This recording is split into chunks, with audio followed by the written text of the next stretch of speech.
Shalom. Seperti biasa katakan bersama saya orang yang paling disayang sama Tuhan. Saya orang yang dibenarkan karena iman dalam Kristus Yesus. Amin. Kita sudah sama-sama belajar 4 hal yang membuat gereja dan hidup saudara, hidup saya, bait Allah menjadi lebih kuat. 4 hal. Yang pertama, bertekun dalam pengajaran rasul-rasul. Yang kedua, bertekun dalam persekutuan. Yang ketiga, selalu berkumpul memecah-mecahkan roti. Yang keempat adalah berdoa. 2 minggu yang lalu kita sudah membahas yang pertama, bertekun dalam pengajaran rasul-rasul. Kenapa saudara harus bertekun dalam pengajaran rasul-rasul? Ingat, saudara hidup dalam dunia yang sudah jatuh. Semakin lama semakin gelap dan sedang menuju kepada kebinasaan. Saudara tidak bisa hidup dalam dunia semacam ini dengan cara-cara dunia. Nggak bisa. Saudara butuh hikmat Allah. Bukan hanya butuh hikmat Allah, tapi kamu butuh hikmat Allah yang disertai kekuatan Allah. Di mana saudara bisa menemukan hikmat Allah yang disertai kekuatan Allah? Dalam pengajaran rasul-rasul. Apa itu pengajaran rasul-rasul? Injil Kristus. Injil Kristus. Berita tentang Yesus yang disalibkan. Nah, buat orang dunia, terutama orang Yahudi, Injil Kristus, berita tentang Yesus yang disalibkan adalah batu sandungan. Buat orang Yunani, kata Alkitab, yang mencari hikmat, Injil Kristus, berita tentang Yesus yang disalibkan adalah kebodohan. Tapi buat kita yang dipanggil, kita yang percaya sama Yesus, Injil Kristus, berita tentang Yesus yang disalibkan adalah hikmat Allah dan kekuatan Allah. Dengan kata lain, Injil Kristus, berita tentang Yesus yang disalibkan adalah hikmat Allah yang disertai kekuatan Allah. Terus dengar berita tentang Yesus yang disalibkan. Sekarang kita masuk bagian yang kedua, bertekun dalam persekutuan. Apa musuh yang kedua? Kuda hitam. Jadi ingat baik-baik, waktu manusia jatuh dalam dosa, semua dunia ini, dunia yang sudah jatuh, ada di bawah kuasa si jahat. Dan iblis memateraikan, termasuk saudara, termasuk saya, semua yang ada dalam dunia ini dimateraikan dengan materai si jahat. Apa itu materai? Tanda kepemilikan, ownership atau tanda kekuasaan. Jadi dunia ini ada di bawah kuasa si jahat dan dia melepaskan roh-roh jahat. Kalau dalam kitab Wahyu sudah bisa melihat, dia melepaskan materai, ada 6 materai. Roh-roh jahat. Tapi saudara dan saya tidak perlu takut. Saya punya kabar baik. Saudara dan saya sudah dibebaskan dari materai si jahat. Kamu sudah dibebaskan dari kuasa si jahat, dari tanda kepemilikan si jahat. Siapa yang bisa membebaskan saudara? Tidak lain, tidak bukan, adalah anak domba Allah. Amin. Yesus Kristus. Waktu belum ada yang bisa melepaskan materai, tua-tua Israel menangis. Tapi ada suara yang berkata, jangan menangis. Anak domba Allah, singa dari Yehuda, telah berhasil melepaskan materainya. Amin. Tapi sebelumnya dunia ini ada di bawah kuasa si jahat. Musuh yang kedua adalah kuda hitam. Waktu materai itu dibuka, ada kuda hitam. Alkitab berkata, dari tengah-tengah makhluk itu berkata, secupak gandum sedinar, 3 cupak jelai sedinar, tapi janganlah rusakkan minyak dan anggur. Secupak gandum sedinar. Ingat, dalam Alkitab, 1 dinar adalah upah 1 orang 1 hari bekerja. Saudara siap diberkati? 3 Yohanes pasal 1 ayat yang kedua. Saudaraku yang kekasih, aku berdoa, semoga engkau baik-baik dan sehat-sehat saja dalam segala sesuatu, sama seperti jiwamu baik-baik saja. Keberhasilan yang baik, kemakmuran yang baik. Tuhan mau saudara memiliki kemakmuran, keberhasilan yang baik. In all things. Keluargamu baik-baik, kesehatanmu baik-baik, studi anak-anakmu baik-baik, relationship saudara baik-baik, prosper in all things. And be in health. Amin. Jadi hari ini saya mau berbicara tentang prosperity. Selanjutnya saya mau berbicara tentang health. Karena pelajaran berikutnya yang ketiga adalah selalu berkumpul memecah-mecahkan roti. Jadi hari ini saya mau berbicara tentang prosperity.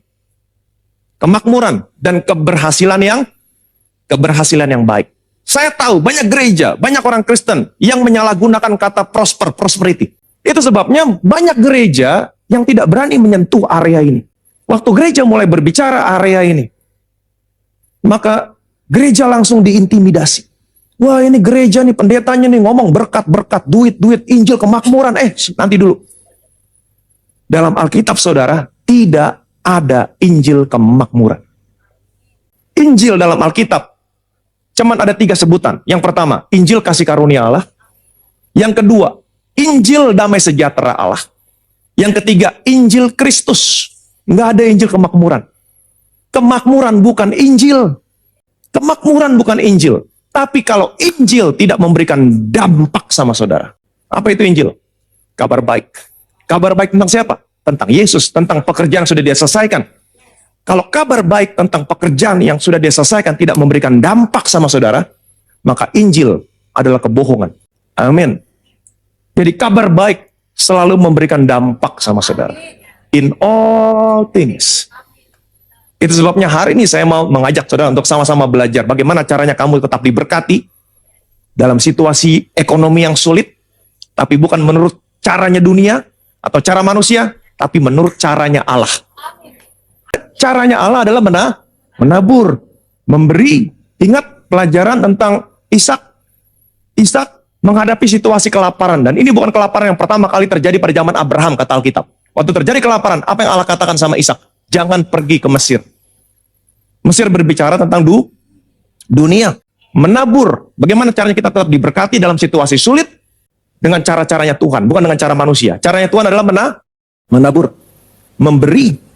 Itu cara-caranya Tuhan. Konteksnya, menabur dalam persekutuan. Gereja lokal. Kamu bisa memberikan persepuluhan dalam gereja lokal. Kamu bisa memberikan persembahan. Kamu bisa memberkati pekerjaan Tuhan melalui gereja lokal. Kamu bisa membantu orang-orang yang membutuhkan dalam gereja lokal. Dan Tuhan akan memberikan penuaian yang berlimpah dalam hidup. Amin. Sudah siap diberkati? Kita lihat firman Tuhan.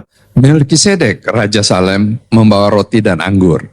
Ia seorang imam Allah yang maha tinggi. Lalu ia memberkati Abram, katanya, diberkatilah kiranya Abram oleh Allah yang maha tinggi, pencipta langit dan bumi. Dan terpujilah Allah yang maha tinggi, yang telah menyerahkan musuhmu ke tanganmu. Lalu Abram memberikan kepadanya 1/10 dari semuanya. Perhatikan baik-baik. Prinsip persepuluhan pertama kali muncul di bawah peraturan Melkisedek. Siapakah Melkisedek? Dan sekalipun ia adalah, siapa ia di sini? Yesus.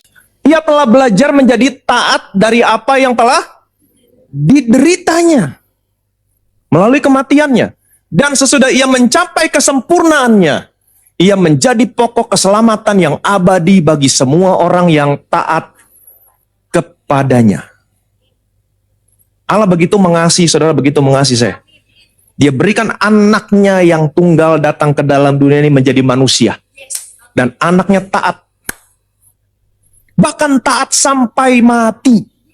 Ia telah belajar menjadi taat dari apa yang telah dideritanya. Taat sampai mati. Kemudian dia bangkit. Dengan tubuh kemuliaan, mencapai kesempurnaannya. Amin. Dan waktu dia bangkit, telah mencapai kesempurnaannya, dia menjadi pokok keselamatan yang abadi buat semua orang yang taat kepadanya. Taat yang tertinggi adalah ketaatan iman, artinya dia menjadi pokok keselamatan yang abadi buat semua orang yang percaya kepadanya. Dia diserahkan karena pelanggaran kita, dia dibangkitkan sebagai pembenaran kita. Dia mempersembahkan tubuhnya 1 kali untuk selamanya. Itu sebabnya keselamatanmu adalah abadi. Yang percaya boleh bilang amin. Setelah itu dia naik ke surga, dia duduk di sebelah kanan Bapanya, menjadi imam besar selama-lamanya menurut peraturan Melkisedek. Jadi siapakah Melkisedek di sini? Siapakah Melkisedek, Raja Salem, Raja Damai, yang membawa roti dan anggur, memberikan tubuh dan darahnya, menjadi imam besar bagimu selama-lamanya? Yesus. Amin. Jadi, kalau ada orang Kristen yang tidak mengerti persepuluhan dan belum memberikan persepuluhan, jangan pernah dihakimi. Kenapa? Karena mereka belum bisa makanan keras. Mereka masih memerlukan susu. Jadi sabar. Saudara tidak memukul anak bayi saudara kalau mereka belum bisa makanan keras, bukan? Biarin aja, sabar aja. Mereka akan bertumbuh kok. Satu saat, mereka bisa makan makanan keras. Kalau saya berbicara persepuluhan, enggak semua orang Kristen bisa menerima pewahyuannya. Enggak semua. Itu sebabnya setiap kali saya khotbah tentang persepuluhan, tadi saya lupa disclaimer, khotbah ini bukan untuk semua orang. hanya untuk orang yang mau belajar tentang cara-caranya Allah. Kalau saya khotbah persepuluhan, nggak semua orang Kristen terima pewahyuannya. Kenapa? Paulus juga mengerti. Karena ini sukar untuk dijelaskan. Sukar sekali. Dan kamu lamban untuk mendengar. Aku sesalkan hidupku, betapa juga nasib